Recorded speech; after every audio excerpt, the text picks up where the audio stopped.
Feet burning and numb at night, a specific electrical frequency can help your nerves start rebuilding themselves. Here's what they look like. This device is a Rebuilder-style nerve stimulator, and this is a PEMF-style nerve stimulator as well. Both use rubber foot pads, not the sticky electrodes that go in your skin. On top of that, what they normally use is a water bucket where we fill it up with warm water, split in the center with Epsom salts so that we can amplify the current. Feet go flat into the bucket. We dial up the intensity so you feel a light rhythmic pulse, never a shock, and we take that as step one. I'll show you exactly why those specific settings matter in a moment. Think of your nerve like a radio stuck on static. Most stimulators just turn up the volume, like tens units. This one tunes the dial, sends a signal shaped like your nerve's very own healthy signal, so the nerve can actually recognize it. Remember this, the right frequency matters more than the strength. Now let's get specific because it's the detail that almost nobody explains. The Rebuilder or nerve stimulator technology has a switch selectable between 2 Hz, 7.83 Hz, and 100 Hz, so it goes up from the lower one all the way up. That 7.83 Hz is not set at random.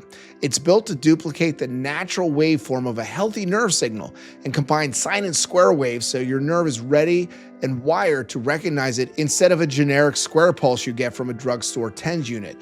Those tens units tend to target the muscle fibers, not the nerve themselves. There's real clinical data behind this. An 8-week open-label study followed 6 patients with painful diabetic neuropathy using this device. Average pain dropped 3 points on a 10-point scale within only 2 weeks. And by the 8th week, some have dropped as much as 5 points.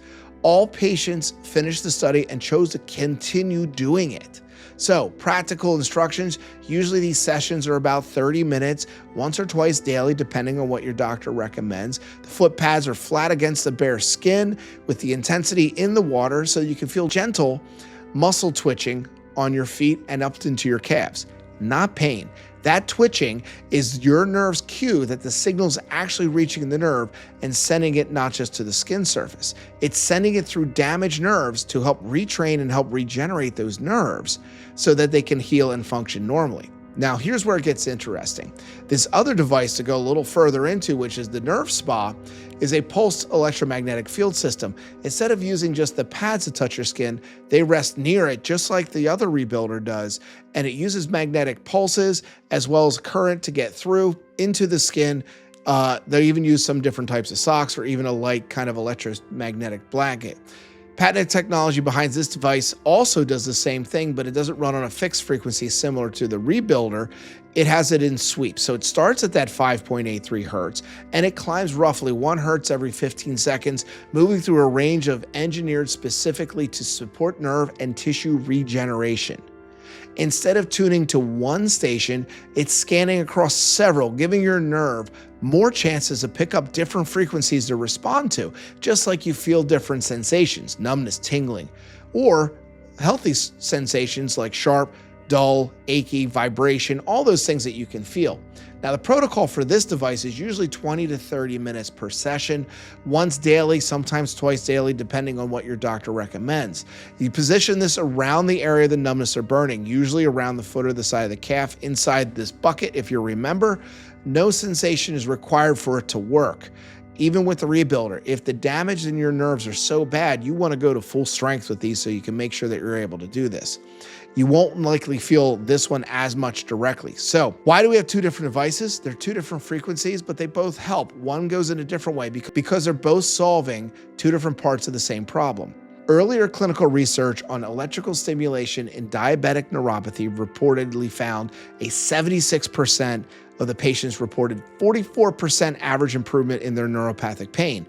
And in a separate trial published in Diabetes Care, 83% of that electrotherapy group showed symptomatic improvement, with 3 patients becoming completely symptom-free, compared to just 27% improvement in the control group. That's the Rebuilder's job. Recognize signal stimulation that calms the nerve down and gets it firing more normally. The nerve spa's sweeping 5.83 hertz signal is a different mechanism entirely. It's from the device patented specifically for nerve and tissue regeneration, and is designed to stimulate the underlying repair process at a cellular level rather than modulate the pain signal. Here's a practical approach. If you actually have both devices, you would use the Rebuilder in the morning for signal retraining and symptom control, nerve spa in the evening for regenerative sweeping. Different tools, different jobs, same nerve. Personally, in practice, we have used both these technologies over the years clinically and have gotten results with both of them. We do end up recommending the nerve spa for its regenerative properties with great results. One safety note: if you have a pacemaker or an implanted electrical device, which some people do with chronic nerve pain, skip the Rebuilder and ask your doctor more specifically for the alternatives like the nerve spa instead. Never use either device over open wounds or during pregnancy or without medical clearance. You want to make sure that this is safe for you to use. We normally find that most patients have no issues with this or any contraindications, but we need to check first. We never want to take that risk. Before you start either protocol, run this quick check. Lightly drag a cotton swab from your ankle down to your big toe. Does the feeling stay even the whole way or fade out part way? Write down exactly where it fades. Run your chosen device consistently for 4 weeks, then repeat the same test. If the dead zone shrinks, that's your nerve telling you the signal is getting stronger and it's getting through. 2 mistakes I see constantly. First, using either device inconsistently, then judging it after one session. Nerve tissue rebuilds in fractions of millimeters per day, not overnight. Give it at least a month or 2 before you decide. Unfortunately, that's how nerves function. Second, with the Rebuilder specifically, people leave socks on, which blocks the signal from reaching the skin. Bare skin contact only. Honestly, any of the therapies we do, skin contact is best. What is worsened by habit can often be improved by habit. Stay with just one thing. Pick either device and run it consistently for 4 weeks before judging results. If you want the full protocol that we do with our patients in office, utilizing equipment just as this, and including how it fits with our nutrition side of our nerve repair, I break that down with our overnight nerve repair video, which I'm going to link below. Hit that like and subscribe button so you don't miss the next piece of this. That's our adjustment for today. Thanks for hanging out with me. I'm Dr. Andy Fetterman with the Nerve Relief Project. I'll see you in the next one.